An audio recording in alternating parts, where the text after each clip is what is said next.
아내를 잃고 시리에 빠진 한 백만장자가 아들을 다시 걷게 하는 사람에게 자신의 손과 재산의 절반을 주겠다는 충격적인 제안을 합니다.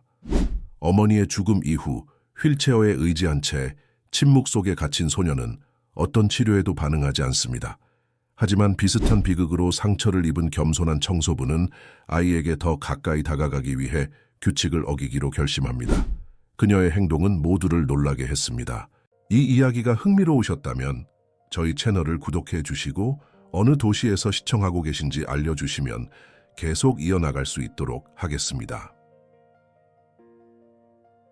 강남의 화려한 고층 빌딩 사이에서도 특별히 눈에 띄는 최고급 펜트하우스의 창가에 서 있는 정도윤은 마치 자신의 인생처럼 서울의 밤하늘이 어두워지는 것을 지켜보고 있었다. 47세의 도윤은 한국 최대 IT 기업 세비테크의 회장이었다. 한때는 이 모든 성공이 그에게 의미가 있었다. 하지만 지금은 달랐다. 아내 서지원이 세상을 떠난 지 6개월, 그리고 그들의 5살 아들 정현우가 2다리를 움직이지 못한 지 5개월이 되어가고 있었다. 도윤은 손에 들고 있던 위스키 잔을 내려놓고 비서를 불렀다. 기자회견 준비는 다 되었나요? 네, 회장님. 내일 오전 10시 세비테크 본사 대강당에서 진행됩니다.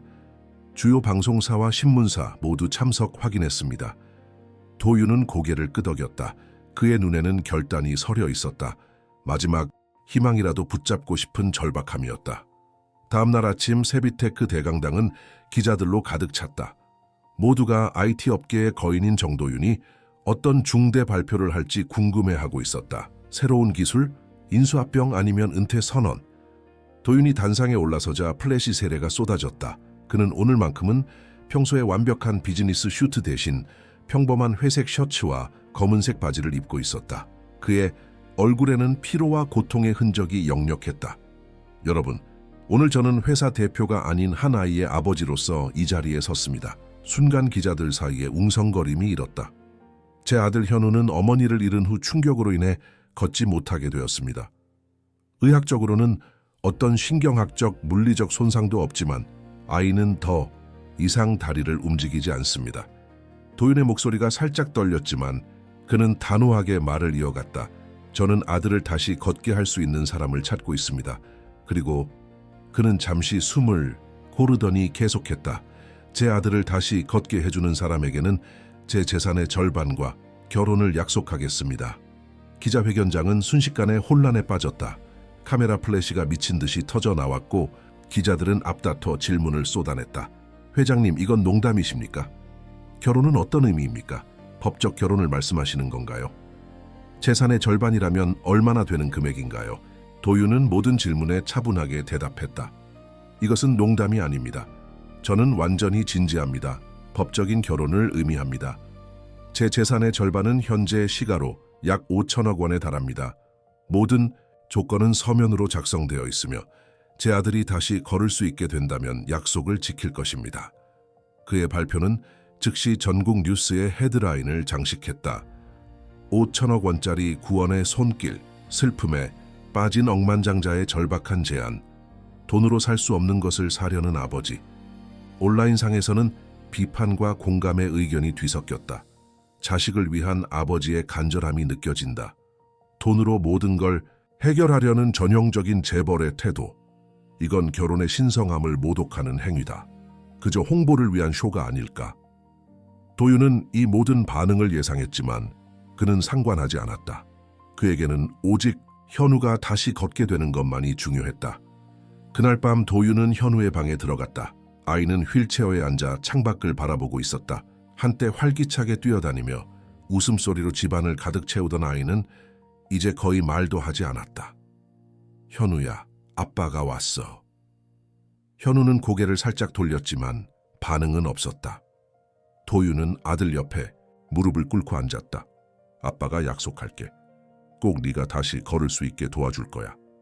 그러니까 조금만 더 기다려줘, 알았지? 현우의 눈에서 작은 눈물이 흘러내렸다. 도윤은 그것을 부드럽게 닦아주었다. 그리고 아들을 꼭 안아주었다. 한편 서울의 다른 쪽 구로구의 작은 원룸에서는 김유진이 작은 텔레비전 화면을 통해 정도윤의 기자회견을 지켜보고 있었다. 32세의 유진은 한때 전문 수어 통역사였지만 지금은 청소회사에서 일하는 평범한 여성이었다. 그녀는 3년 전 선천적 심장질환으로 7살 딸을 잃은 후 수어 통역사로서의 열정도 함께 잃었다. 미쳤군. 돈으로 모든 걸 해결할 수 있다고 생각하나 봐. 유진은 혼잣말로 중얼거렸다. 하지만 그녀의 시선은 계속해서 화면에 고정되어 있었다. 특히 휠체어에 앉아있는 어린 현우의 모습이 그녀의 마음을 무겁게 했다. 그 아이의 눈에서 보이는 공허함은 너무나 익숙했다. 그녀의 딸 민지도 마지막 날들에는 그런 눈빛을 가지고 있었다. 유진은 텔레비전을 끄고 침대에 누웠다. 하지만 잠은 쉽게 오지 않았다. 그녀의 머릿속에는 계속해서 그 아이의 모습이 맴돌았다. 다음 날 아침, 유진은 지하철을 타고 강남의 한 고급 아파트 단지로 향했다. 오늘은 새로운 고객의 집을 청소하는 날이었다. 그녀가 일하는 클린하우스는 주로 강남의 부유층을 대상으로 하는 프리미엄 청소 서비스를 제공했다. 지하철 안에서 유진은 스마트폰으로 뉴스를 훑어보았다. 정도윤의 기자회견은 여전히 뜨거운 화제였다. 한 기사에서 그녀는 흥미로운 정보를 발견했다. 정도윤 회장의 아내 서지원 씨는 세계적인 소아심장 전문의로 희귀소아 심장 질환 연구에 평생을 바쳤다. 유진의 심장이 빠르게 뛰기 시작했다. 서지원, 그 이름은 그녀는 3년 전 기억을 더듬었다. 민지가 마지막으로 치료받던 병원에서 한 여의사가 있었다. 비록 민지를 구하지는 못했지만 그녀는 끝까지 최선을 다했고 유진에게 큰 위로가 되어 주었다. 그 의사의 이름이 서지원이었다. 클린하우스 사무실에 도착한 유진은 관리자에게 물었다. 오늘 제가 청소할 집의 주소가 어디죠? 관리자는 태블릿을 확인하며 대답했다. 강남구 압구정동 갤러리아 팰리스 27035입니다. VIP 고객이라 특별히 신경 써주세요. 유진은 주소를 받아 적으며 물었다. 혹시 이 집 주인이 누군지 알 수 있을까요? 관리자는 의아한 표정으로 유진을 바라보았다. 왜요? 그런 건 중요하지 않아요. 그냥 청소만 잘하면 돼요. 유진은 고개를 끄덕였다. 하지만 그녀의 직감은 이 집이 평범한 집이 아니라고 말하고 있었다. 압구정동 갤러리아 팰리스에 도착한 유진은 고급스러운 로비에서 잠시 주눅이 들었다. 이런 곳은 그녀와 같은 사람들이 평소에는 발도 들이지 못할 곳이었다. 보안 요원에게 신분을 확인받은 후 그녀는 엘리베이터를 타고 21층으로 올라갔다. 이겔 035 초인종을 누르자 중년의 가정부가 문을 열었다. 김유진 씨군요. 들어오세요. 제가 간단히 안내해 드릴게요. 가정부는 유진에게 집안 구조와 청소해야 할 부분들을 설명했다. 집은 놀라울 정도로 넓고 호화로웠다. 최고급 가구와 예술품들이 집안 곳곳을 장식하고 있었다. 한 가지 중요한 규칙이 있어요. 가정부가 진지한 표정으로 말했다. 이 집에는 아이가 한 명 있는데 절대로 그 아이와 접촉하면 안 됩니다. 아이의 방과 놀이방은 제가 직접 관리할 거예요. 당신은 거실, 주방 그리고 주인 침실만 청소하세요. 유진은 궁금증이 일었지만 직업상 질문하지 않는 것이 예의라고 생각했다. 네, 알겠습니다. 가정부가 떠난 후 유진은 청소를 시작했다. 거실의 책장을 정리하던 중 그녀는 한 가족 사진을 발견했다. 남자, 여자, 그리고 웃고 있는 어린 소년. 그리고 그 여자는 분명히 서지원 의사였다. 유진의 손이 떨렸다. 이곳이 정도윤의 집이었다. 그리고 이 집 어딘가에 그 아이 현우가 있었다. 유진은 사진을 다시 책장에 조심스럽게 놓으며 깊은 숨을 들이마셨다. 운명이란 참으로 이상한 것이었다. 그녀가 딸 민지를 통해 알게 된 의사의 집에서 지금 청소부로 일하고 있다니. 그리고 그 의사의 아들이 도움이 필요한 상황에서 청소를 계속하던 유진은 멀리서 희미한 울음소리를 들었다. 호기심이 그녀를 이끌었지만 가정부의 경고가 머릿속을 맴돌았다. 아이와 접촉하지 말 것. 그러나 울음소리는 계속되었고 유진은 결국 소리가 나는 방향으로 발걸음을 옮겼다.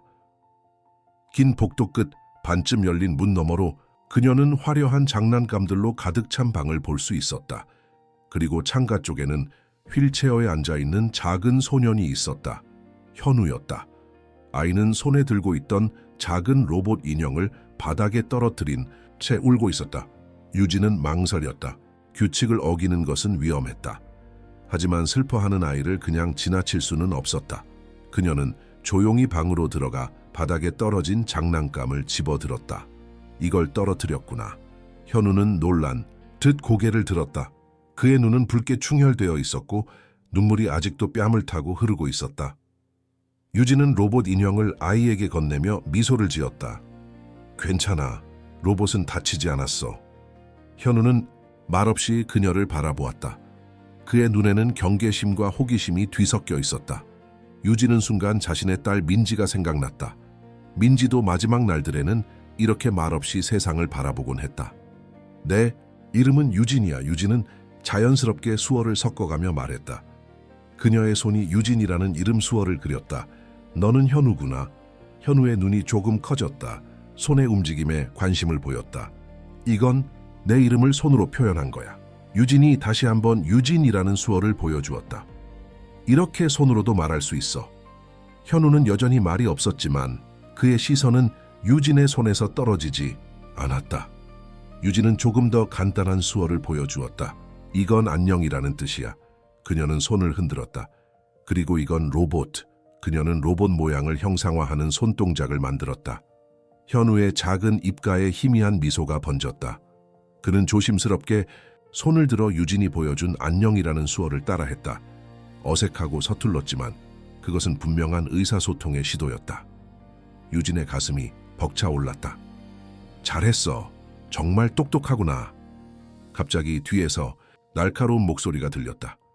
여기서 뭐 하는 거죠? 유진은 화들짝 놀라 돌아보았다. 가정부가 문간에 서서 그녀를 노려보고 있었다. 죄송합니다. 울음소리가 들려서. 규칙을 말씀드렸을 텐데요. 아이와 접촉하지 말라고 했습니다. 가정부의 목소리는 차갑고 단호했다. 유진은 재빨리 방을 나왔다. 그녀의 손은 여전히 떨리고 있었다. 가정부는 문을 닫으며 마지막으로 경고했다. 다시 한번 이런 일이 있으면 즉시 해고될 겁니다. 그날의 청소를 마치고 집으로 돌아오는 길, 유진은 현우의 모습을 떠올렸다. 그의 슬픈 눈과 작은 손이 수어를 따라하던 모습, 그리고 그 아이의 엄마가 민지의 마지막 순간에 함께 해준 의사라는 사실. 유진의 원룸은 작고 소박했다. 벽에는 민지의 사진이 몇 장 걸려 있었다. 웃고 있는 민지, 병원 침대에서도 밝게 웃는 민지, 그리고 유진과 함께 찍은 마지막 사진. 유진은 민지의 사진을 바라보며 작게 속삭였다. 오늘 너랑 닮은 아이를 만났어. 그 아이도 많이 아파하고 있어. 그날 밤 유진은 오랜만에 오래된 상자를 꺼내 열었다. 그 안에는 그녀가 수어 통역사로 일할 때 사용하던 자료들과 민지가 수어를 배울 때 함께 보던 그림책들이 있었다.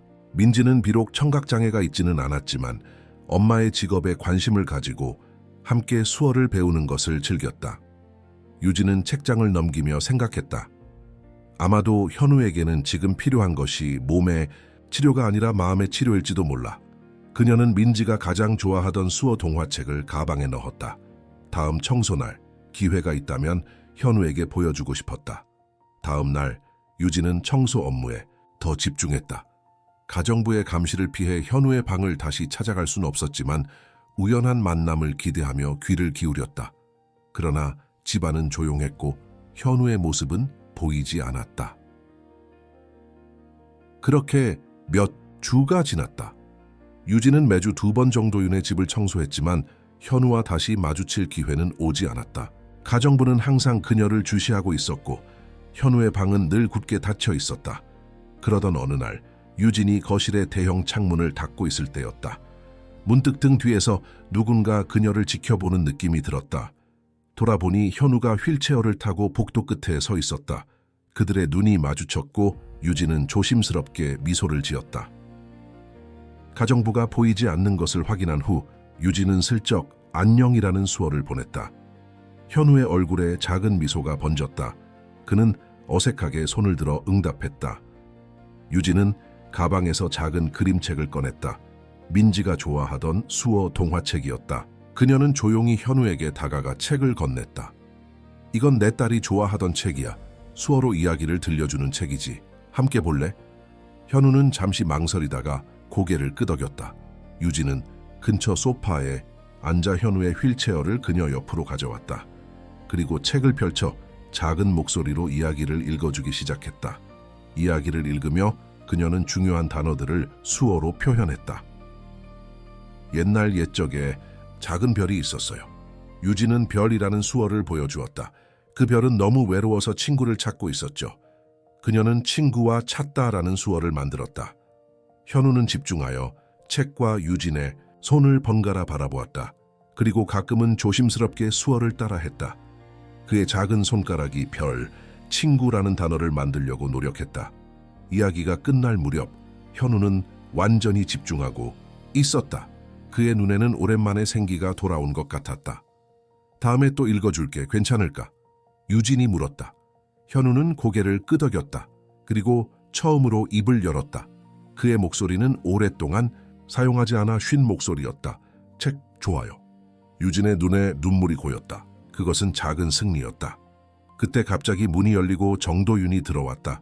그는 소파에 앉아있는 유진과 현우를 보고 놀란 표정을 지었다. 유진은 급히 일어섰다. 죄송합니다. 저는 그냥... 도윤은 손을 들어 그녀의 말을 멈추게 했다.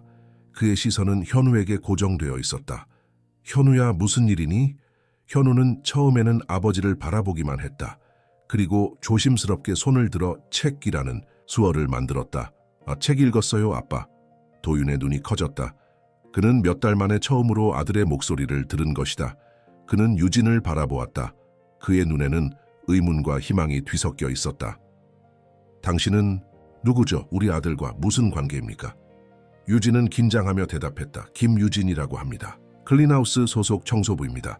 죄송합니다만 현우와 우연히 마주쳤고 제가 예전에 수어 통역사였거든요. 그래서 현우에게 수어를 가르쳐주고 있었습니다. 도윤은 잠시 침묵했다. 그는 아들을 바라보았다. 현우는 오랜만에 편안해 보였다. 그리고 그 책을 꼭 쥐고 있었다. 가정부가 아이와 접촉하지 말라는 규칙을 알려드렸을 텐데요. 도윤의 목소리는 차갑지만 그의 눈에는 다른 감정이 있었다. 네, 알고 있습니다. 정말 죄송합니다. 하지만 유진은 잠시 망설이다가 계속했다. 현우에게 지금 필요한 것은 몸의 치료가 아니라 마음의 치료라고 생각했습니다. 말이나 움직임이 막혔을 때 다른 방법으로 표현할 수 있다는 걸 알려주고 싶었어요. 도윤은 깊은 생각에 잠긴 듯 했다. 그는 현우에게 다가가 무릎을 꿇고 앉았다. 현우야, 이 책이 정말 좋니? 현우는 고개를 끄덕였다. 그리고 도윤을 향해 좋아요라는 수어를 만들었다. 도윤의 눈에 눈물이 고였다. 그는 유진을 바라보았다. 김유진 씨, 잠시 이야기 좀 할 수 있을까요? 유진은 고개를 끄덕였다. 그녀의 마음은 불안과 희망으로 가득 찼다. 정도윤은 현우를 가정부에게 맡기고 유진을 서재로 안내했다. 넓은 서재 안에는 책장들이 벽면을 가득 채우고 있었고 커다란 창문에서는 서울의 화려한 정영이 내려다 보였다. 도윤은 유진에게 소파를 가리키며 앉으라고 권했다. 김유진 씨, 당신이 어떻게 우리 현우와 소통할 수 있었는지 자세히 설명해 주시겠어요? 도윤의 목소리는 부드러웠지만 그 안에는 여전히 경계심이 묻어 있었다. 유진은 긴장된 손을 무릎 위에 올려놓으며 대답했다. 제가 예전에 수어 통역사로 일했었어요. 5년간 병원과 학교에서 청각장애인들을 위한 통역을 했습니다. 수어는 단순한 손동작이 아니라 감정과 생각을 표현하는 또 다른 언어예요. 유진은 잠시 숨을 고르고 계속했다.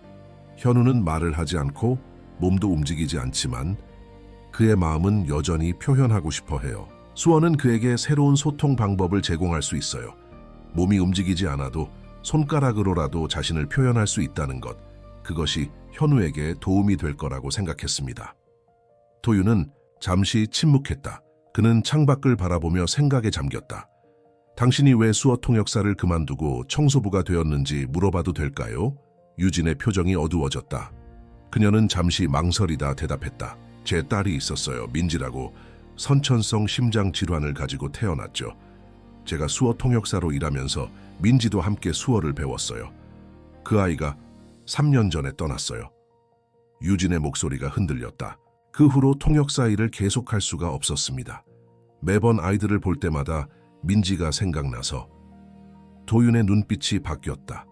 그는 유진을 새로운 시선으로 바라보고 있었다. 정말 죄송합니다. 힘든 기억을 떠올리게 해서. 유진은 고개를 저었다. 괜찮아요. 그런데 그녀는 잠시 망설이다 말을 이었다. 실은 현우의 어머니 서지원 선생님을 알고 있었어요. 도윤의 눈이 놀라움으로 커졌다. 지원을요? 어떻게? 민지가 마지막으로 입원했을 때 서지원 선생님이 담당 의사였어요. 선생님은 끝까지 민지를 위해 최선을 다해주셨고 제가 수어로 민지와 대화하는 것을 보시고는 특별히 관심을 가져주셨죠. 민지가 떠난 후에도 선생님은 저에게 큰 위로가 되어주셨어요. 도윤의 눈에 눈물이 고였다. 그는 손으로 눈을 가리며 감정을 가다듬었다. 지원은 그런 사람이었죠. 항상 환자와 가족들을 먼저 생각했어요. 유진은 조심스럽게 물었다. 혹시 현우가 왜 걷지 못하게 되었는지 물어봐도 될까요? 도윤은 깊은 한숨을 내쉬었다. 6개월 전 지원은 병원에서 퇴근하던 중 교통사고를 당했어요. 현우는 그날 밤 엄마가 돌아오지 않는다는 사실을 받아들이지 못했죠. 처음에는 말을 안 했어요. 그리고 몇 주 후부터는 다리를 움직이지 않게 됐어요. 의사들은 신체적인 문제가 없다고 했지만 현우는 더 이상 걷지 않았어요. 유진은 깊은 공감을 느꼈다. 아마도 현우는 움직이는 것 자체가 어머니의 부재를 인정하는 것처럼 느껴졌을 거예요. 앞으로 나아간다는 것이 어머니를 두고 혼자 가는 것 같아서 두려웠던 거죠. 도윤은 놀란 표정으로 유진을 바라보았다. 그런 생각은 해본 적이 없었네요. 유진은 조심스럽게 말을 이었다. 제가 계속해서 현우와 수어를 연습해도 될까요? 물론 선생님이나 전문가가 있으시겠지만 제가 조금이라도 도움이 될 수 있다면. 도윤은 고민에 빠진 듯했다. 그는 책상 위에 놓인 액자를 바라보았다. 그 안에는 서지원과 현우가 환하게 웃고 있는 사진이 들어있었다. 현우는 당신에게 반응을 보였어요. 몇 달 동안 그 누구에게도 보이지 않았던 반응을 도윤은 결심한 듯 말했다.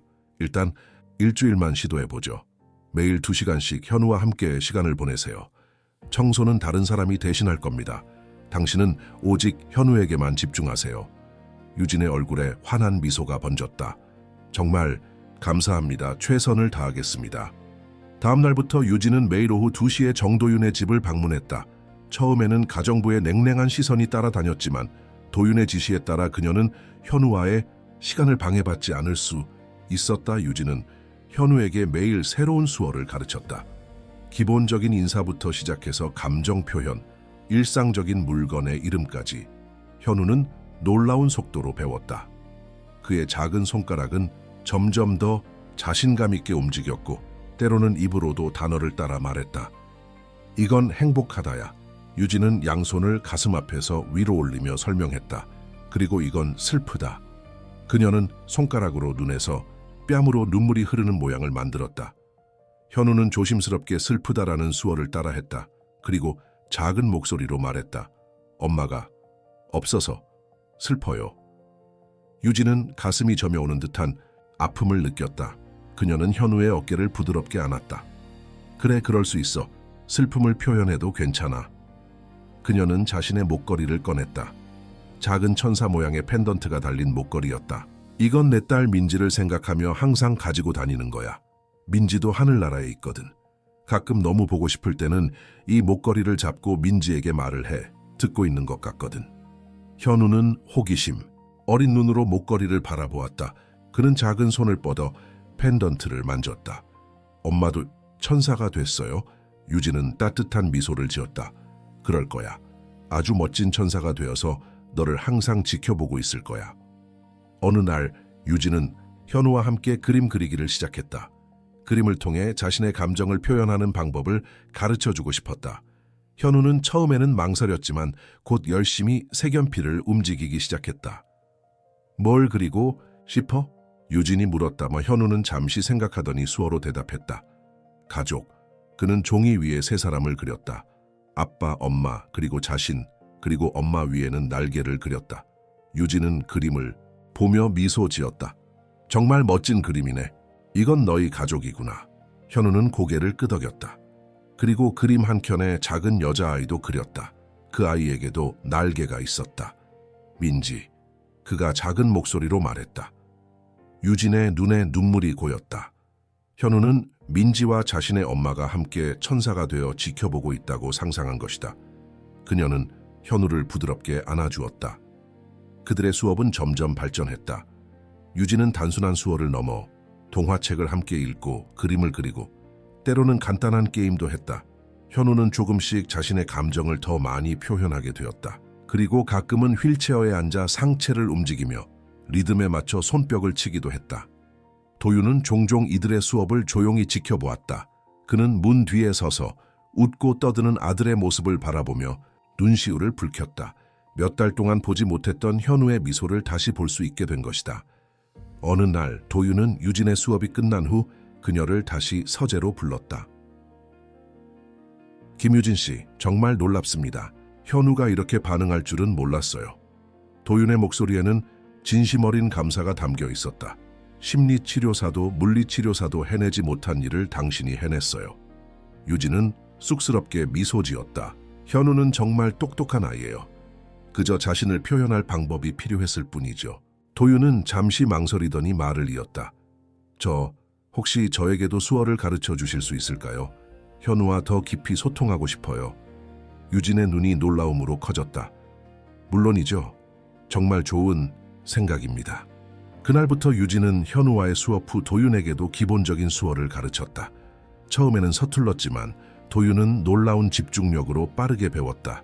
그는 매일 밤 현우에게 새로 배운 수어로 인사하고 대화를 나누려 노력했다. 현우는 아버지의 노력에 환한 미소로 화답했다. 몇 주가 지난 어느 날 유진이 집에 도착했을 때 평소와는 다른 분위기를 느꼈다. 가정부는 더욱 차갑게 그녀를 대했고 집안에는 낯선 여성이 있었다. 우아하고 세련된 차림의 그 여성은 유진을 날카로운 시선으로 바라보았다. 아, 김유진 씨군요. 그 여성이 말했다. 제 이름은 이지연입니다. 서지원의 여동생이에요. 유진은 공손히 인사했다. 만나서 반갑습니다. 지연은 미소 짓고 있었지만 그 눈빛은 차가웠다. 현우에게 수어를 가르치고 있다고 들었어요. 참 특별한 재능이네요. 유진은 불편함을 느꼈지만 침착하게 대답했다. 현우는 정말 재능 있는 아이예요. 빠르게 배우고 있습니다. 지연은 고개를 살짝 기울이며 말했다. 도윤 오빠가 당신에 대해 많이 이야기하더군요. 마치 기적을 일으킨 사람처럼요. 그녀의 목소리에는 미묘한 비꼼이 섞여 있었다. 하지만 저는 궁금해요. 왜 하필 청소부인 당신이 이런 일을 하게 되었는지. 혹시 그 신문 기사를 보셨나요? 5천억 원과 결혼 제안에 관한. 유진의 얼굴이 굳어졌다. 그녀는 지연의 의도를 읽을 수 있었다. 하지만 지금은 대응할 때가 아니었다. 현우가 기다리고 있었다. 제가 현우에게 가봐야 할 것 같네요. 수업 시간이 거의 다 되었어요. 유진은 공손하게 말했다. 지연은 빙그레 웃으며 고개를 끄덕였다. 물론이죠. 하지만 기억하세요, 김유진 씨. 이 가족은 제 가족이기도 합니다. 저는 현우와 도윤 오빠를 지킬 의무가 있어요. 유진은 고개를 숙이고 현우의 방으로 향했다. 하지만 그녀의 마음은 무거웠다. 지연의 등장은 분명 새로운 문제를 의미했다. 그리고 그 문제가 현우의 회복에 방해가 될까봐 걱정되었다. 며칠이 지나면서 이지연의 존재는 점점 더 뚜렷하게 집안에 자리 잡았다. 그녀는 마치 이 집의 여주인인 양 행동했고 모든 일에 관여했다. 특히 유진과 현우의 수업에 대해 끊임없이 질문하고 간섭했다. 수어가 현우의 신체 기능 회복에 어떤 도움이 되는지 이해가 안 되네요. 지연은 어느 날 유진의 수업을 지켜보던 중 말했다. 우리 현우는 다리를 다시 움직여야 하는데 손만 움직이는 건 무슨 의미가 있죠? 유진은 참을성 있게 설명했다. 수어는 단순히 손을 움직이는 것이 아니라 감정과 생각을 표현하는 수단이에요. 현우가 자신을 표현할 수 있게 되면 그 자신감이 전체적인 신체 활동으로 이어질 수 있어요. 지연은 회의적인 표정을 지었다. 그냥 심리치료사나 물리치료사가 하는 일 같은데요. 당신은 그런 자격증도 없잖아요. 현우는 이런 대화를 듣고 있었다. 그의 작은 얼굴에 불안한 표정이 스쳤다. 유진은 이를 놓치지 않았다. 그녀는 현우에게 미소를 지으며 수어로 물었다. 괜찮아? 현우는 작은 손으로 괜찮아요 라고 대답했다. 그리고 조심스럽게 이모라는 수어를 하고 작은 목소리로 말했다. 이모, 화났어요. 지연은 현우의 말에 놀란 듯했다. 그녀는 잠시 망설이다 부드러운 목소리로 대답했다. 아니 현우야, 이모는 그냥 걱정했을 뿐이야. 네가 빨리 좋아졌으면 해서. 유진은 이 순간을 놓치지 않았다. 현우가 지연 씨에게 질문을 했어요. 이건 큰 진전이에요. 몇 달 전만 해도 현우는 거의 말을 하지 않았거든요. 지연의 표정이 복잡해졌다. 그녀는 분명 유진을 신뢰하지 않았지만 현우의 변화는 부정할 수 없었다. 그날 저녁 도윤은 지연과 함께 서재에서 이야기를 나누고 있었다. 유진은 이미 집에 돌아갔고 현우는 잠들어 있었다. 오빠, 그 여자를 너무 신뢰하는 것 같아요. 지연이 조심스럽게 말을 꺼냈다. 그녀가 누군지도 제대로 알아보지 않았잖아요. 그냥 우연히 나타난 청소부라고요. 그런데 갑자기 현우의 치료를 맡기다니.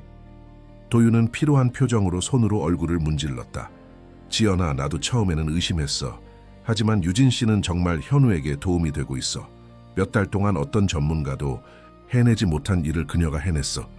지연은 한숨을 쉬었다. 오빠, 당신의 그 신문 광고 때문에 온갖 기회주의자들이 몰려들고 있다는 걸 알고 계세요? 그 5천억 원과 결혼 제안이요. 그 여자도 그중 하나일 수 있어요. 도윤의 눈이 날카로워졌다. 유진 씨는 그런 사람이 아니야.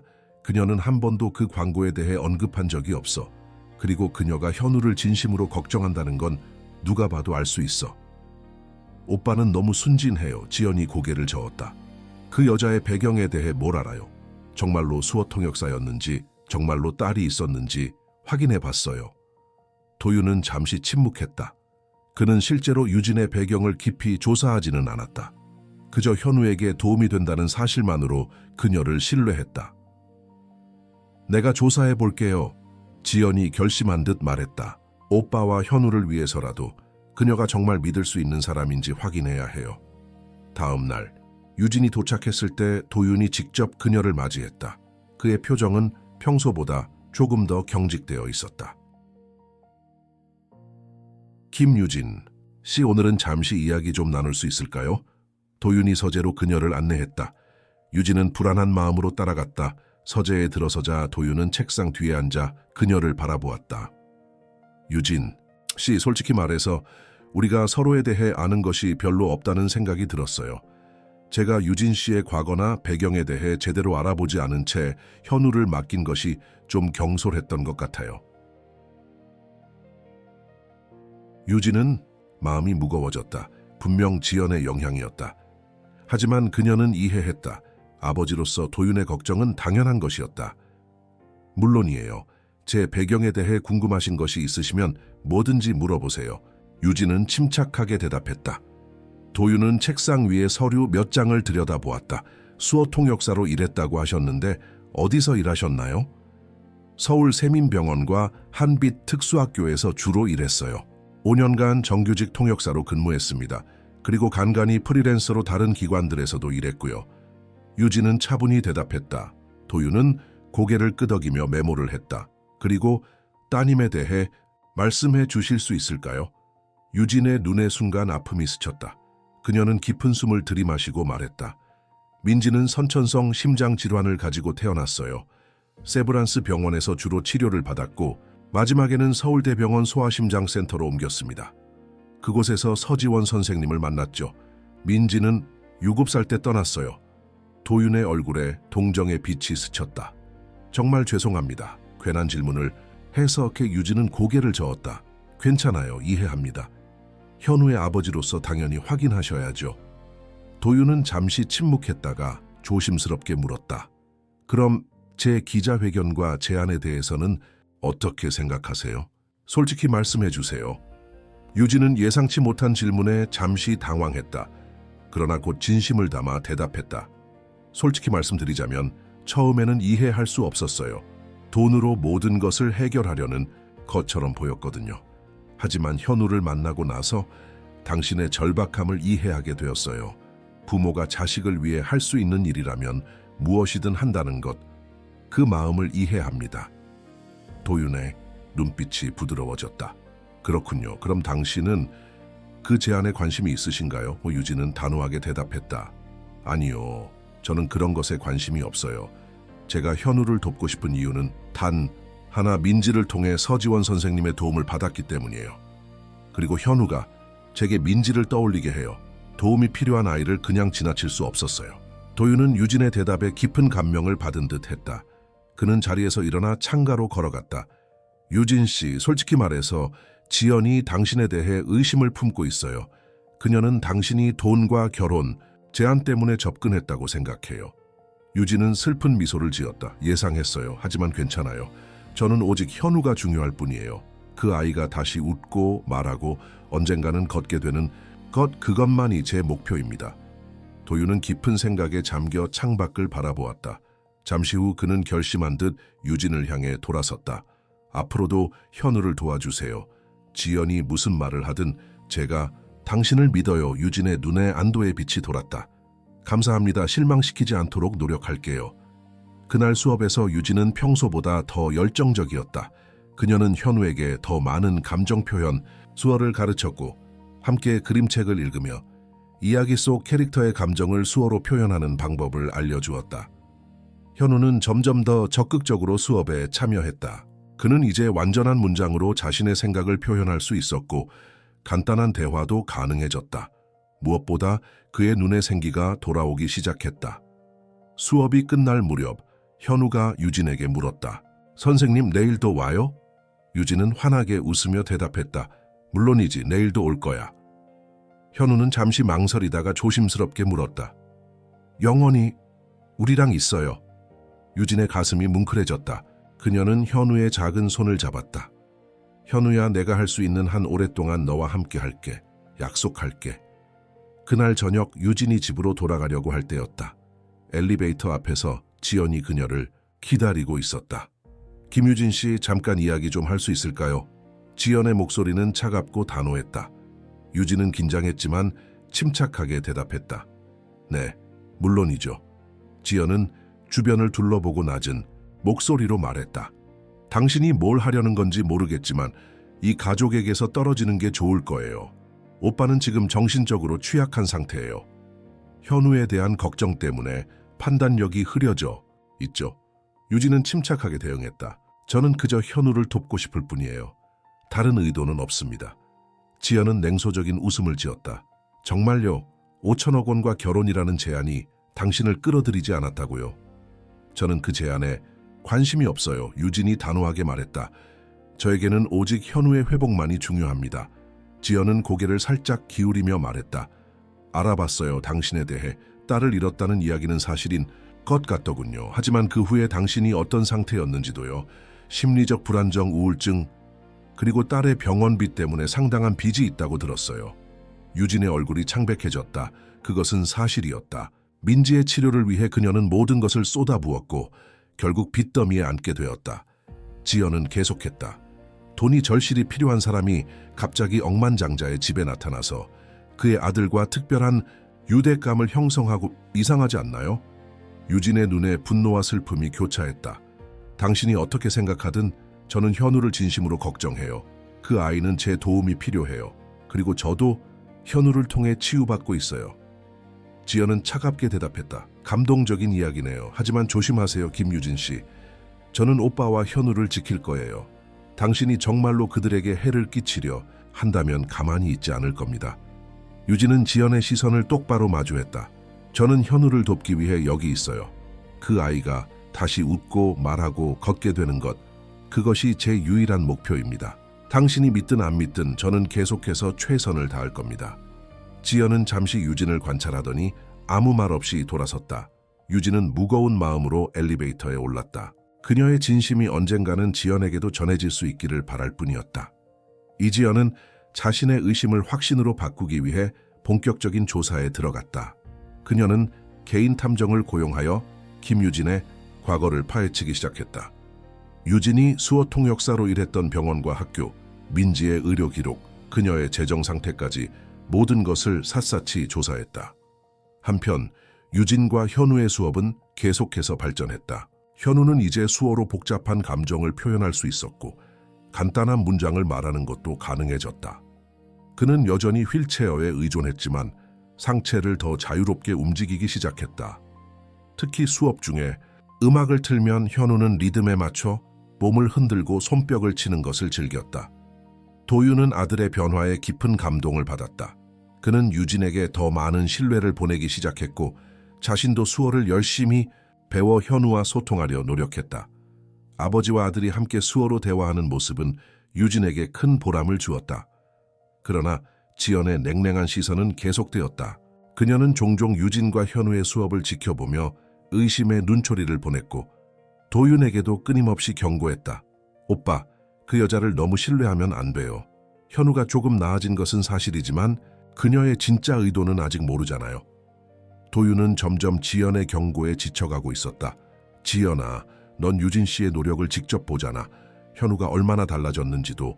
왜 그렇게 의심하는 거야? 지연은 한숨을 쉬었다. 저는 그저 오빠와 현우를 보호하고 싶을 뿐이에요. 그리고 언니의 자리를 쉽게 대체할 수 있는 사람은 없어요. 도윤의 표정이 어두워졌다. 누구도 지원을 대체하려는 게 아니야. 지원은 영원히 우리 가족이야.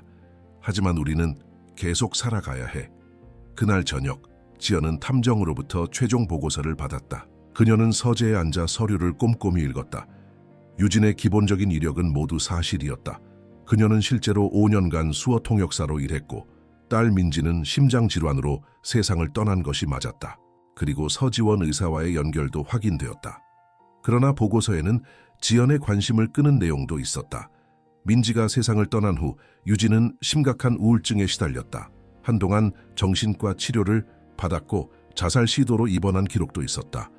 게다가 딸의 치료비로 인한 상당한 빚이 아직도 남아 있었다. 지연은 이 정보를 어떻게 활용할지 고민했다. 그녀는 진심으로 도윤과 현우를 걱정했다. 하지만 동시에 언니의 자리를 누군가가 차지하는 것이 못마땅했다.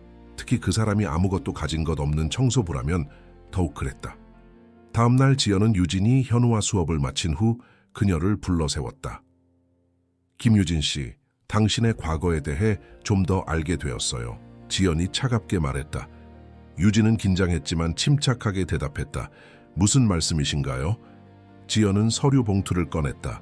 당신이 딸을 잃은 후 정신적으로 매우 불안정했다는 기록이 있어요. 자살 시도까지 했었죠. 그런 상태의 사람이 과연 아이를 돌볼 자격이 있을까요? 유진의 얼굴이 창백해졌다. 그것은 그녀가 가장 어두운 시기의 기억이었다. 그건 3년 전 일이에요. 제가 가장 힘들었을 때죠. 하지만 지금은 달라요. 제가 치료를 받고 회복했어요. 지연은 냉소적인 미소를 지었다. 회복이요? 당신은 여전히 큰 빚을 지고 있어요. 그리고 지금은 청소부로 일하면서 억만장자의 집에 드나들고 있죠. 이상하게 안 보이나요? 유진은 깊은 숨을 들이마셨다. 제 과거가 어땠든 현재 저는 현우를 진심으로 돕고 있어요. 그 아이가 얼마나 발전했는지 직접 보고 계시잖아요. 지연은 고개를 천천히 흔들었다. 알아요. 그래서 더 위험한 거죠.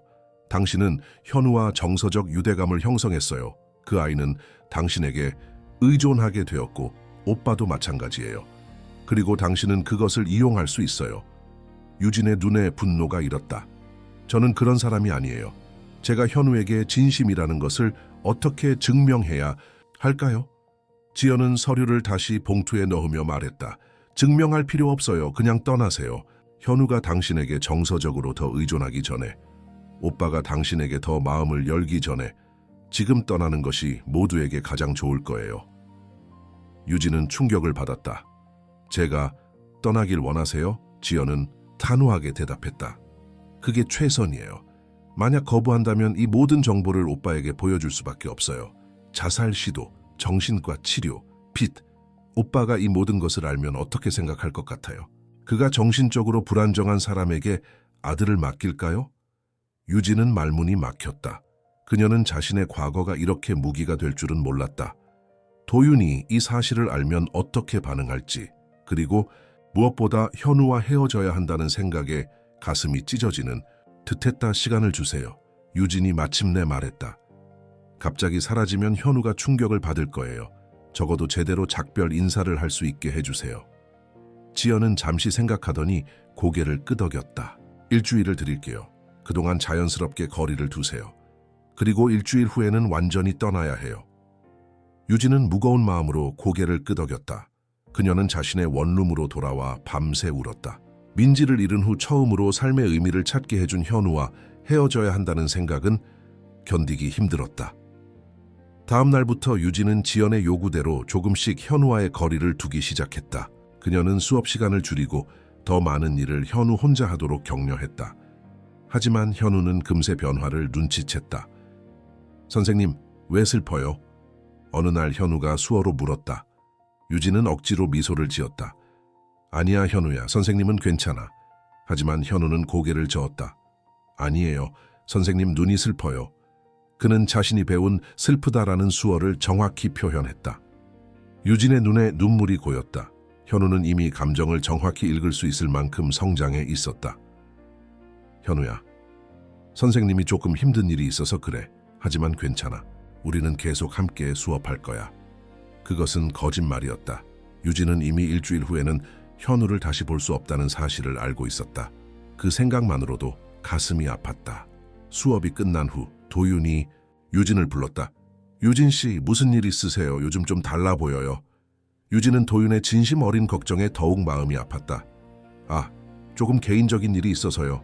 죄송합니다. 도윤은 걱정스러운 표정으로 말했다.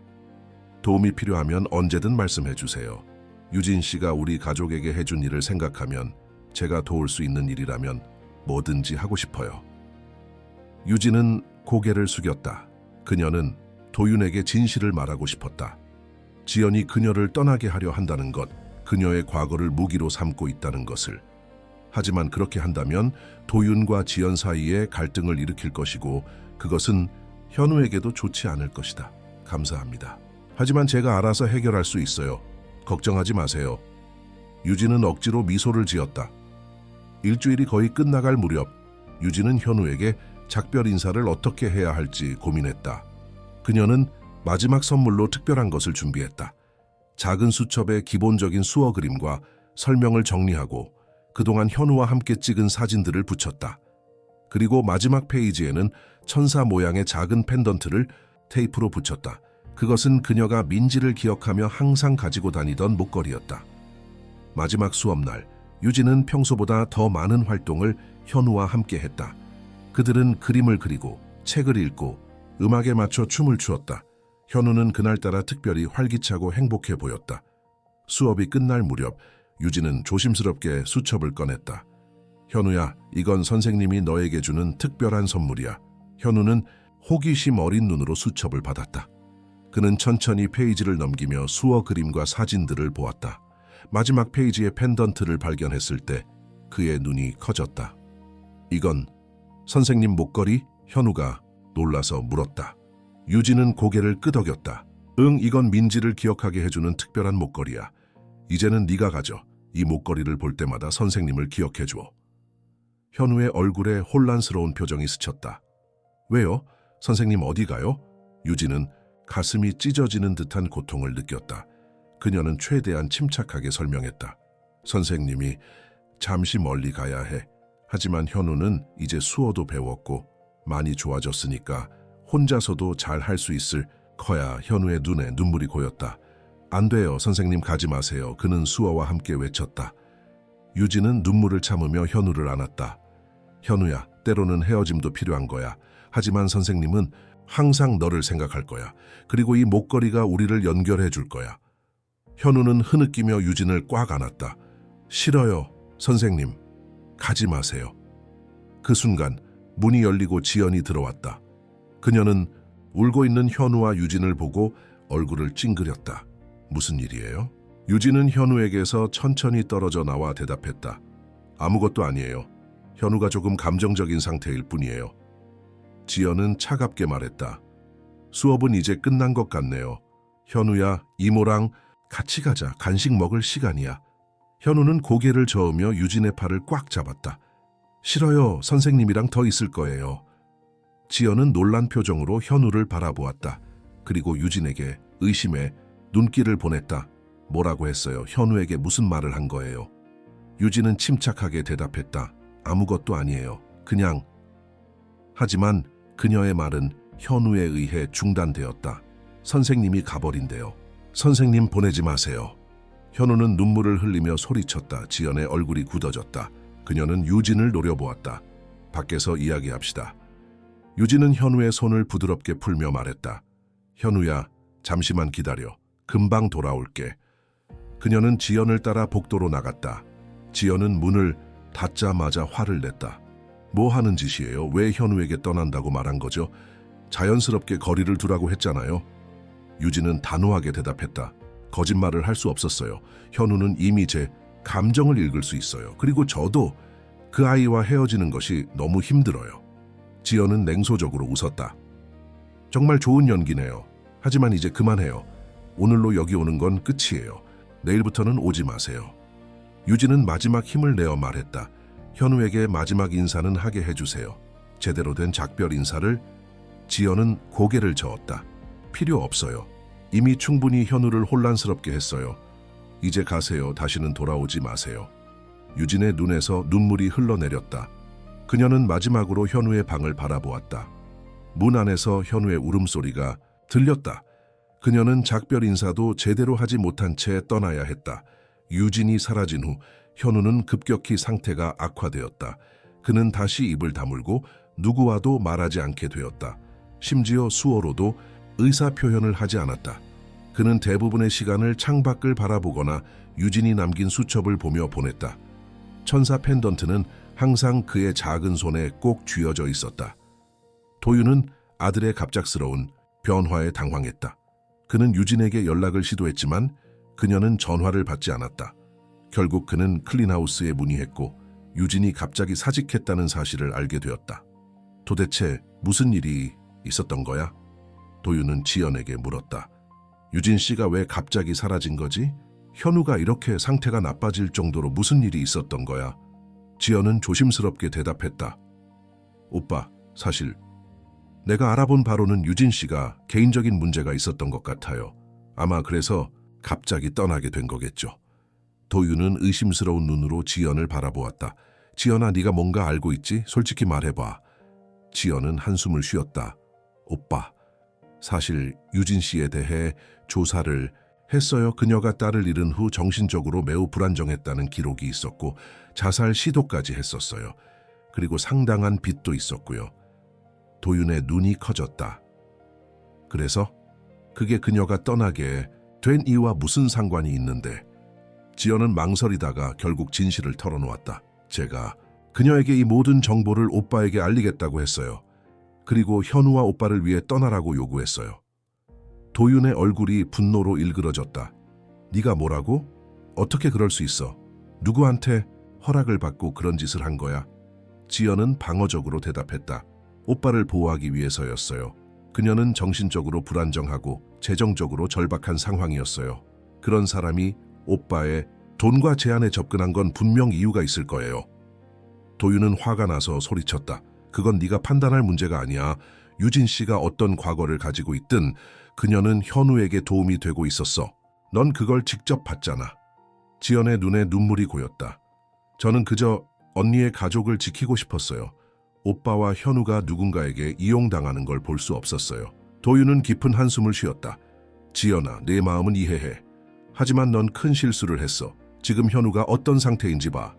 유진 씨는 몇 주 만에 현우를 말하게 하고 웃게 하고 감정을 표현하게 했어. 그리고 지금은 그는 창밖을 바라보았다. 정원에는 비가 내리고 있었고 현우는 휠체어에 앉아 비를 바라보고 있었다. 그의 작은 손에는 여전히 천사 펜던트가 쥐어져 있었다. 유진 씨를 찾아야 해. 도윤이 결심한 듯 말했다. 그녀의 주소를 알아볼 수 있어? 지연은 고개를 끄덕였다. 탐정이 보고서에 적어놨어요. 도윤은 즉시 차를 타고 유진의 원룸으로 향했다. 하지만 그곳에 도착했을 때 이웃집 할머니가 알려주길 유진은 이미 이사를 갔다고 했다. 어제 짐을 다 빼셨어요. 어디로 가는지는 말씀 안 하시더라고요. 그냥 새 출발을 하고 싶다고 하셨어요. 도윤은 좌절감에 휩싸였다. 그는 클린하우스에도 다시 연락해보고 유진이 알려준 모든 연락처로 전화를 시도했지만 그녀를 찾을 수 없었다. 집으로 돌아온 도윤은 현우의 방으로 갔다.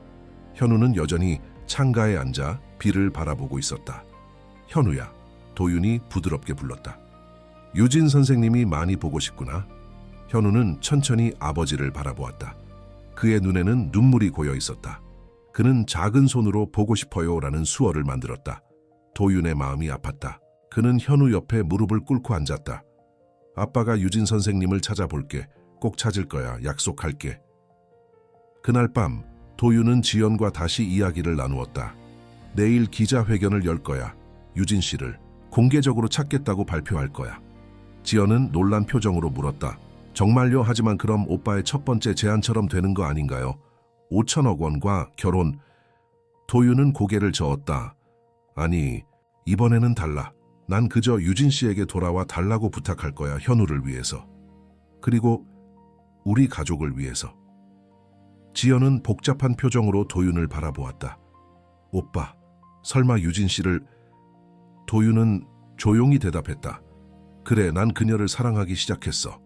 그녀가 얼마나 따뜻하고 강한 사람인지 봤어. 어떤 과거가 있든 그녀는 현우에게 빛과 희망을 가져다 주었어. 지연의 눈에 눈물이 고였다. 그녀는 처음으로 자신의 행동이 얼마나 이기적이었는지 깨달았다. 오빠, 정말 미안해요. 제가 너무 언니의 자리를 지키려고만 했어요.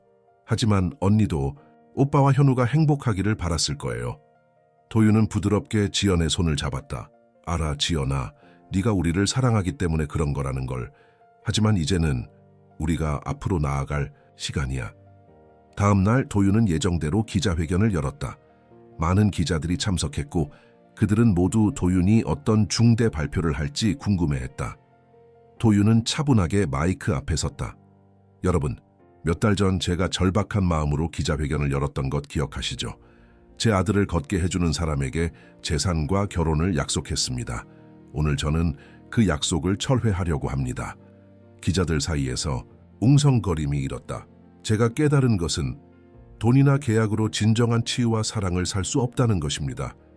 제 아들 현우는 김유진이라는 특별한 분을 만났습니다.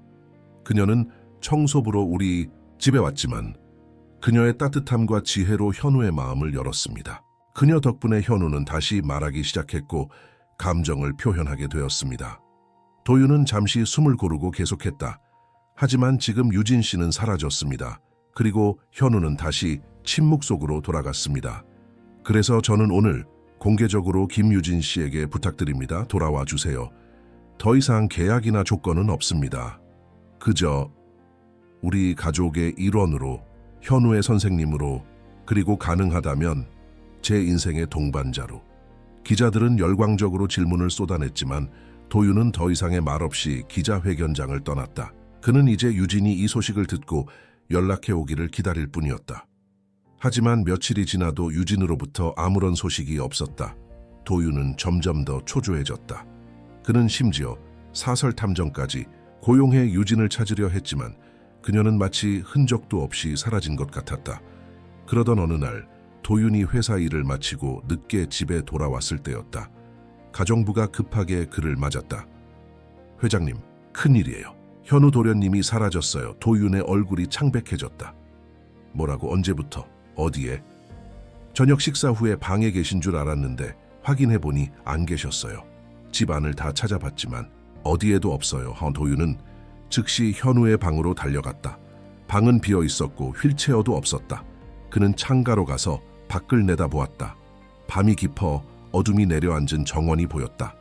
경비팀에 연락했어? 도윤이 물었다. 네, 지금 정원과 주변을 수색 중입니다. 도윤은 즉시 정원으로 뛰어나갔다. 현우야, 현우야. 그는 정원 곳곳을 뒤지며 아들을 불렀다. 그때 지연이 뛰어왔다. 오빠, 어떻게 된 거예요? 현우가 사라졌어. 방금 발견했어. 도윤이 숨을 몰아쉬며 대답했다. 지연은 충격에 빠졌다. 어떻게 휠체어를 타고 어디로 갔을까요? 두 사람은 정원을 계속 수색했다. 갑자기 지연이 멈춰 서서 말했다. 오빠, 저기 정제불이 켜져 있어요. 도윤은 시선을 돌렸다. 정원 끝 작은 언덕 위에 정제, 희미한 불빛이 보였다. 그는 즉시 그곳을 향해 뛰었다. 정제, 도착한 도윤은 놀라운 광경을 목격했다. 현우는 휠체어에 앉아 있었고 그 앞에는 종이들이 바닥에 펼쳐져 있었다. 그는 손에 유진의 천사 펜던트를 들고 있었고 종이 위에는 무언가를 그리고 있었다. 현우야. 도윤이 안도의 목소리로 불렀다. 현우는 놀라서 고개를 들었다. 그의 눈에는 눈물이 고여 있었다. 도윤은 현우에게 다가가 무릎을 꿇고 앉았다. 왜 이렇게 혼자 나온 거야? 아빠가 얼마나 걱정했는지 알아? 현우는 천천히 손을 들어 수어를 만들었다. 선생님을 찾고 싶었어요. 도윤은 아들의 말에 가슴이 아팠다. 아빠도 선생님을 찾고 있어. 꼭 찾을 거야. 현우는 바닥에 펼쳐진 종이들을 가리켰다. 도윤은 그제야 그림들을 자세히 보았다. 현우는 여러 장의 종이에 그림을 그려놓았는데 모두 유진과 관련된 것이었다. 유진이 수어를 가르치는 모습, 함께 책을 읽는 모습, 그리고 마지막 종이에는 세 사람이 손을 잡고 있는 그림이 있었다. 현우, 도윤, 그리고 유진, 그리고 그 위에는 두 천사가 그려져 있었다. 이건 도윤이 마지막 그림을 들어 올렸다. 현우는 작은 목소리로 말했다. 엄마와 민지가 우리를 지켜봐요. 그들은 우리가 행복하길 원해요. 도윤의 눈에 눈물이 고였다. 그는 현우를 꼭 안아주었다. 지연도 정제 도착했다. 그녀는 잠시 멈춰서서 도윤과 현우의 모습을 지켜보았다. 그리고 그들이 바라보는 그림을 보았다. 그녀의 눈에도 눈물이 고였다. 그녀는 조용히 정자로 들어가 현우에게 다가갔다. 현우야. 그녀는 조카의 작은 손을 잡았다. 이모가 정말 미안해. 유진 선생님이 떠나게 한 건 이모 때문이야. 현우는 놀란 눈으로 지연을 바라보았다. 지연은 계속했다. 이모가 선생님에게 나쁜 말을 해서 선생님이 슬퍼서 떠났어. 정말 미안해. 현우는 잠시 생각하더니 작은 손으로 괜찮아요라는 수어를 만들었다. 이모도 우리를 사랑해서 그랬어요. 그죠? 지연의 눈에서 눈물이 쏟아졌다. 그녀는 고개를 끄덕이며 현우를 안았다. 그래, 이모는 너희를 너무 사랑해. 그리고 이제 이모가 선생님을 찾아올게. 약속할게. 이지연은 자신의 실수를 바로잡기 위해 직접 김유진을 찾아 나섰다. 그녀는 유진의 과거 직장, 지인들, 심지어 민지가 치료받았던 병원까지 모두 찾아갔다. 하지만 유진의 흔적은 찾을 수 없었다. 민지의 주치의였던 서지원 선생님의 동료분들 중에 김유진 씨에 대해 아시는 분이 계실까요? 지연이 병원 간호사에게 물었다. 간호사는 잠시 생각하더니 대답했다. 유진 씨요? 아, 그 수어 통역사 말씀이시죠? 딸을 잃고 정말 힘들어했던, 최근에 한번 봤어요. 2주 전쯤 소아심장재단 자원봉사자로 왔었어요. 지연의 눈이 커졌다. 소아심장재단이요? 어디에 있나요? 그렇게 지연은 소아심장재단을 찾아갔다. 그곳에서 그녀는 유진이 자원봉사를 시작했지만 최근 부산으로 이사를 갔다는 정보를 얻을 수 있었다. 부산에 있는 우리 자매 재단으로 옮겼어요. 거기서 수어 통역 봉사를 한다고 했어요. 재단 관계자가 알려주었다. 지연은 즉시 부산으로 향했다. 부산의 소아심장재단에 도착한 그녀는 마침내 유진을 만날 수 있었다. 유진은 청각장애가 있는 어린 환자와 수어로 대화하고 있었다. 지연은 잠시 유진을 지켜보았다. 그녀의 따뜻한 미소, 아이들을 대하는 자상한 모습. 지연은 이제야 도윤과 현우가 왜 그녀에게 마음을 열었는지 이해할 수 있었다. 유진이 아이와의 대화를 마치고 나오자 지연이 그녀 앞에 나타났다. 이지연 씨? 유진은 놀란 표정으로 물었다. 지연은 예상치 못한 만남에 긴장한 유진을 진정시키며 말했다. 걱정하지 마세요. 제가 화내러 온 게 아니에요. 두 여성은 병원 근처 카페에 앉았다. 지연은 커피를 한 모금 마시고 입을 열었다. 먼저 제 행동에 대해 진심으로 사과하고 싶어요. 제가 너무 이기적이었고 편협했어요. 유진 씨의 진심을 보지 못했죠. 유진은 놀란 표정으로 지연을 바라보았다. 갑작스러운 사과에 당황스러워요. 무슨 일이 있었나요? 지연은 한숨을 쉬었다. 현우가 유진 씨가 떠난 후 다시 침묵 속으로 돌아갔어요. 더 이상 말도 하지 않고 수어도 사용하지 않아요. 그저 유진 씨가 준 목걸이를 손에 쥐고 창밖만 바라보죠. 유진의 눈에 슬픔이 스쳤다. 정말요? 그 아이가 다시 그렇게 됐다니. 지연은 계속했다. 며칠 전에는 혼자서 정원까지 휠체어를 끌고 나갔어요. 그곳에서 유진 씨를 그리워하는 그림을 그리고 있었죠. 그때 제가 제 잘못을 인정했어요. 현우에게 모든 것을 털어놨고 그 아이는 저를 용서해 줬어요. 유진의 눈에 눈물이 고였다. 그녀는 현우의 순수한 마음을 떠올리며 미소 지었다. 그리고 도윤 오빠는 지연이 조심스럽게 말을 이었다. 유진 씨를 찾기 위해 기자회견까지 열었어요. 더 이상 계약이나 조건 없이 그저 우리 가족의 일원으로 돌아와 달라고. 그리고 가능하다면 인생의 동반자로. 유진은 충격을 받은 듯 말문이 막혔다. 정도윤 씨가 그렇게 말했다고요? 지연은 고개를 끄덕였다. 네, 오빠는 유진 씨를 정말 사랑하게 됐어요. 그리고 저도 이제 알아요. 언니도 분명 이것을 원했을 거예요. 오빠와 현우가 다시 행복해지는 것을 유진은 혼란스러운 표정으로 창밖을 바라보았다. 저는 정말 모르겠어요. 제가 돌아가도 될지. 지연은 유진의 손을 잡았다. 부탁드려요. 현우와 오빠를 위해서요. 그리고 당신 자신을 위해서도. 유진 씨도 행복해질 자격이 있어요. 유진은 잠시 침묵했다. 그녀의 마음속에는 민지에 대한 그리움, 현우에 대한 걱정, 그리고 도윤에 대한 감정이 뒤엉켜 있었다. 시간이 조금 필요해요. 지연은 이해한다는 듯 고개를 끄덕였다. 물론이에요. 하지만 너무 오래 기다리게 하지 말아주세요. 현우는 정말 유진 씨가 필요해요. 다음 날 유진은 부산의 해변을 걸으며 깊은 생각에 잠겼다. 파도 소리를 들으며 그녀는 민지와의 추억 그리고 현우와 함께했던 시간을 떠올렸다. 민지를 잃은 후 그녀는 더 이상 사랑하거나 행복해질 자격이 없다고 생각했다. 하지만 현우를 만나면서 그녀의 마음에도 변화가 생겼다. 민지야, 엄마가 어떻게 해야 할까? 유진은 바다를 바라보며 속삭였다. 그때 갑자기 바람이 불어왔고 그녀의 스카프가 날아갔다. 유진이 스카프를 잡으려 뛰어가는데 갑자기 한 어린 소녀가 그것을 잡아 그녀에게 건넸다. 이거 아줌마 거예요? 소녀가 환한 미소로 물었다. 고마워 얘야. 유진은 미소를 지으며 스카프를 받았다. 소녀는 갑자기 손으로 고마워요라는 수어를 만들었다. 유진은 놀랐다. 수어를 할 줄 아는구나? 유진이 물었다. 소녀는 고개를 끄덕였다. 우리 언니가 청각장애가 있어요. 그래서 가족 모두 수어를 배웠어요. 언니 덕분에 우리 가족은 더 특별해졌어요. 유진은 소녀의 순수한 말에 가슴이 따뜻해졌다. 그리고 그 순간 그녀는 결심했다. 더 이상 과거의 상처에 갇혀 있을 수 없었다. 현우와 도윤에게 돌아가야 했다. 다음 날 아침 유진은 서울로 향하는 기차에 몸을 실었다. 그녀의 마음은 설렘과 두려움이 뒤섞여 있었지만 이제 그녀는 무엇을 원하는지 알고 있었다. 서울에 도착한 유진은 먼저 지연에게 전화를 걸었다. 서울에 도착했어요. 하지만 바로 가면 될까요? 지연은 반가운 목소리로 대답했다. 물론이죠. 오빠와 현우가 얼마나 기다렸는지 몰라요. 지금 바로 와주세요. 유진은 정도윤의 집으로 향했다. 택시에서 내린 그녀는 잠시 호화로운 아파트 건물을 올려다보았다. 몇 개월 전 그녀는 이곳에 청소부로 들어왔다. 그리고 지금은 이 가족의 일원으로 초대받고 있었다. 로비에서 경비원이 유진을 알아보고 환하게 웃었다. 김유진 씨, 돌아오셨군요. 도련님이 얼마나 기다리셨는지 몰라요. 유진은 긴장된 마음으로 엘리베이터를 타고 올라갔다. 21층에 도착하자 지연이 이미 문 앞에서 기다리고 있었다.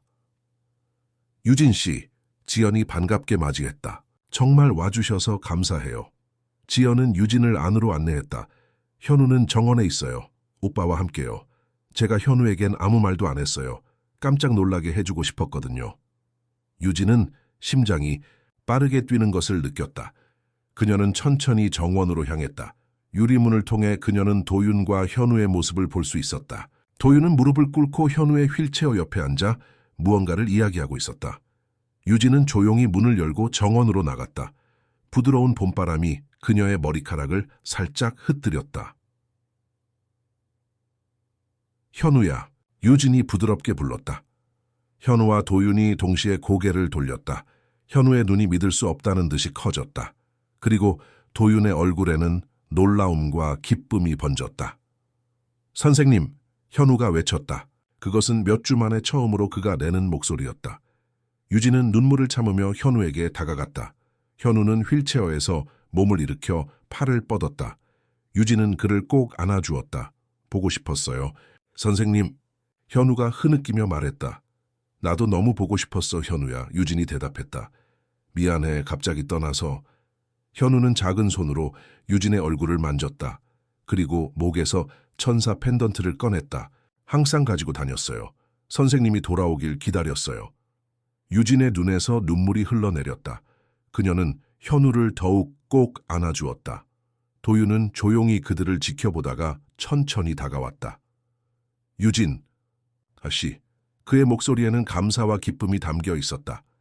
유진은 고개를 들어 도윤을 바라보았다. 그의 눈에도 눈물이 고여 있었다. 돌아와 주셔서 감사합니다. 도윤이 말했다. 정말 감사합니다. 유진은 부드럽게 미소 지었다. 제가 있어야 할 곳이 여기라는 걸 깨달았어요. 현우는 갑자기 두 사람의 손을 잡았다. 그리고 자신이 그렸던 그림처럼 세 사람의 손을 겹쳐 놓았다. 우리 가족이죠? 도윤과 유진은 서로를 바라보았다. 그들의 눈에는 사랑과 약속이 담겨 있었다. 그래, 현우야, 도윤이 대답했다. 우리는 이제 가족이야. 그날 저녁, 현우가 잠든 후 도윤은 유진을 테라스로 초대했다. 서울의 야경이 아름답게 펼쳐진 가운데 두 사람은 나란히 서서 별을 바라보았다. 유진 씨, 제 기자회견 보셨나요? 도윤이 조심스럽게 물었다. 유진은 고개를 저었다. 아니요, 부산에 있어서 지연 씨에게 들었어요. 도윤은 깊은 숨을 들이마셨다. 제가 처음에 했던 제안은 정말 어리석었어요. 돈과 계약으로 사랑과 치유를 살 수 있다고 생각했으니까요. 유진은 조용히 그의 말을 들었다. 하지만 이제는 달라요, 도윤이 계속했다. 더 이상 계약도 조건도 없습니다. 그저 유진 씨가 우리 가족의 일원이 되어주셨으면 해요. 현우의 어머니로. 그리고 그는 잠시 말을 멈추고 유진의 눈을 바라보았다. 제 인생의 동반자로. 유진의 가슴이 빠르게 뛰었다. 정 회장님, 도윤이라고 불러주세요. 그가 부드럽게 말했다. 도윤 씨, 유진이 조심스럽게 입을 열었다. 저는 민지를 잃은 후 더 이상 행복할 자격이 없다고 생각했어요.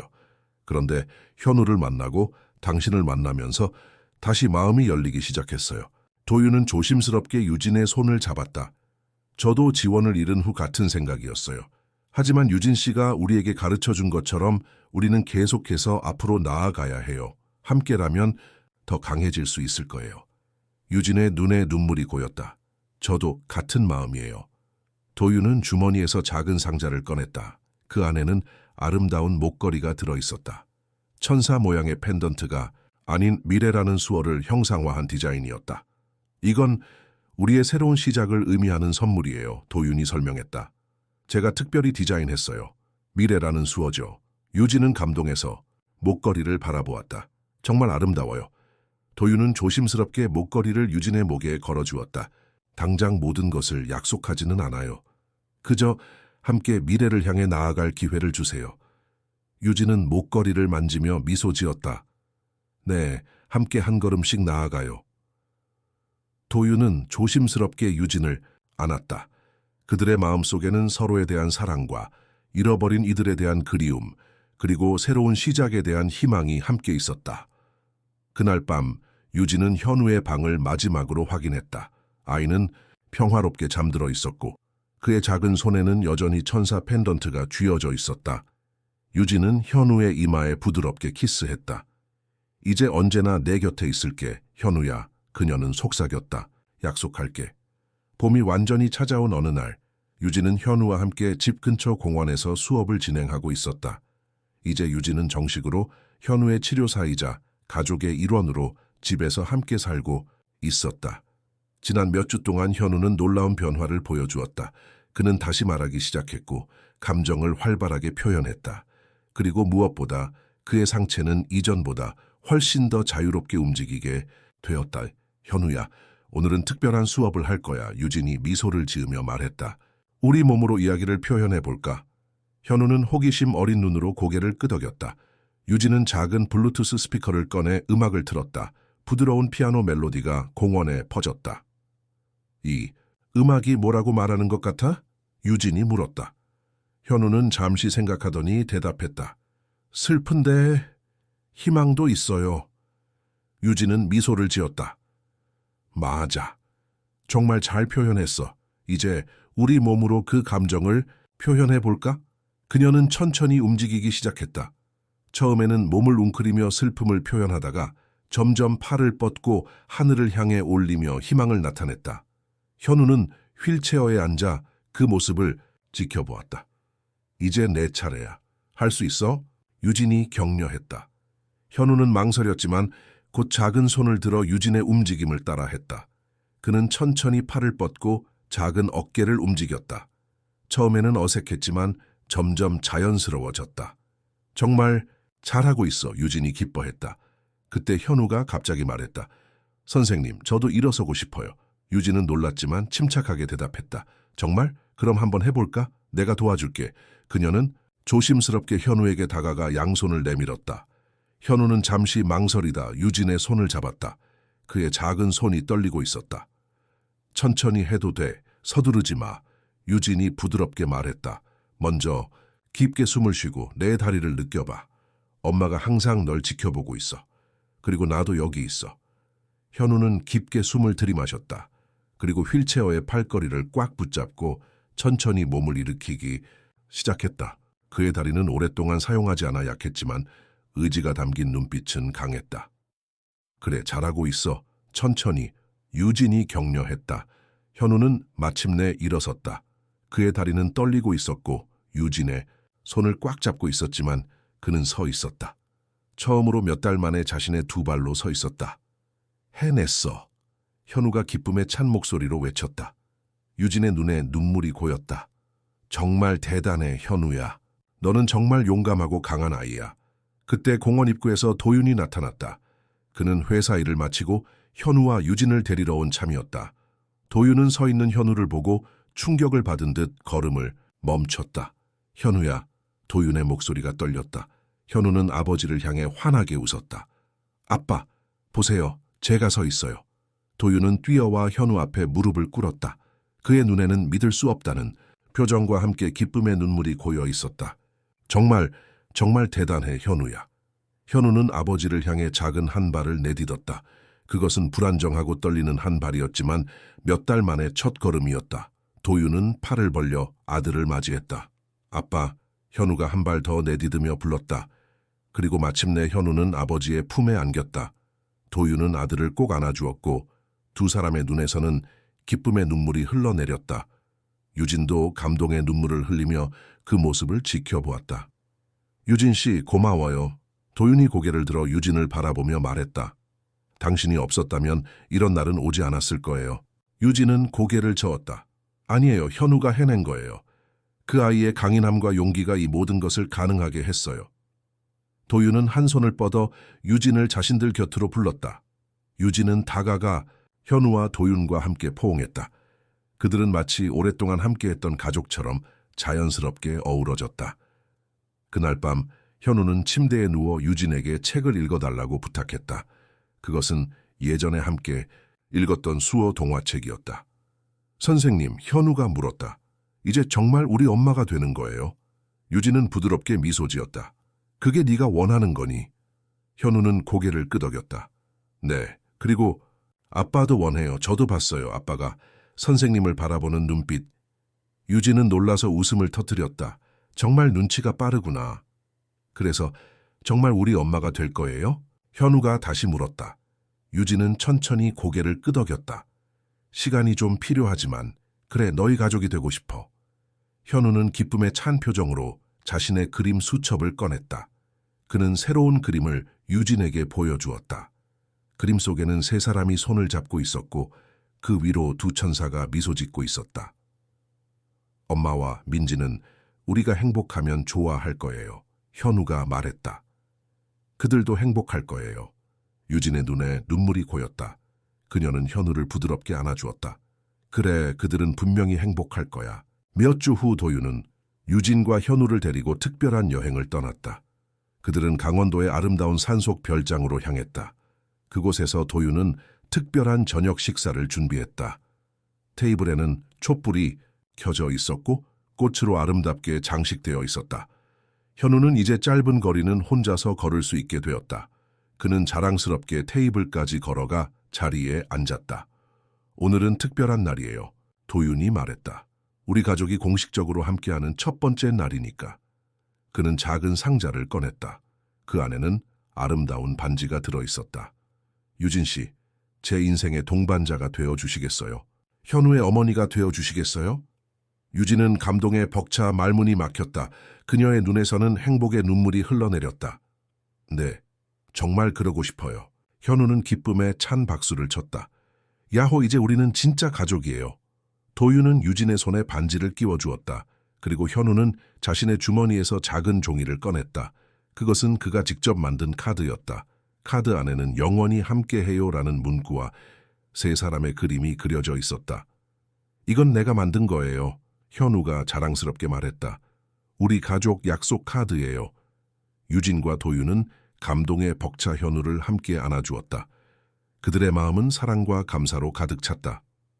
1년 후 현우는 완전히 걷는 법을 되찾았다. 그는 이제 학교에 다니기 시작했고 수어 동아리에서 다른 아이들에게 수어를 가르치기도 했다. 유진과 도윤은 결혼하여 행복한 가정을 이루었고 유진은 수어 통역사로 다시 일을 시작했다. 특히 소아병동에서 청각장애 어린이들을 돕는 봉사활동을 통해 많은 아이들에게 희망을 전했다. 그들의 집은 이제 웃음소리로 가득 찼다.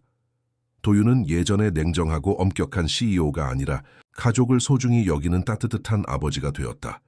유진은 민지를 잃은 상처를 간직한 채로도 새로운 행복을 찾았다. 그리고 현우는 두 천사가 지켜보는 가운데 건강하게 자라나고 있었다. 어느 저녁 그들은 정원에 앉아 별을 바라보고 있었다. 현우는 유진과 도윤의 손을 각각 잡고 있었다. 엄마, 아빠, 현우가 물었다. 행복하세요? 도윤과 유진은 서로를 바라보며 미소 지었다. 그럼 정말 행복해. 그들이 동시에 대답했다. 현우는 하늘을 가리키며 말했다. 저기 두 개의 밝은 별이 보여요. 하나는 지원 엄마, 하나는 민지. 그들도 우리를 보고 행복해하고 있어요. 유진은 현우를 부드럽게 안아주었다. 그래, 그들은 항상 우리와 함께야. 그들은 서로의 손을 꼭 잡은 채 밤하늘의 별들이 내려다보는 가운데 앞으로의 행복한 나날들을 기약했다. 과거의 아픔은 여전히 그들 안에 있었지만 그 아픔은 이제 그들을 더 강하게 만들어주는 힘이 되었다. 그들은 한 걸음씩, 한 말씀씩, 때로는 말로, 때로는 손짓으로 서로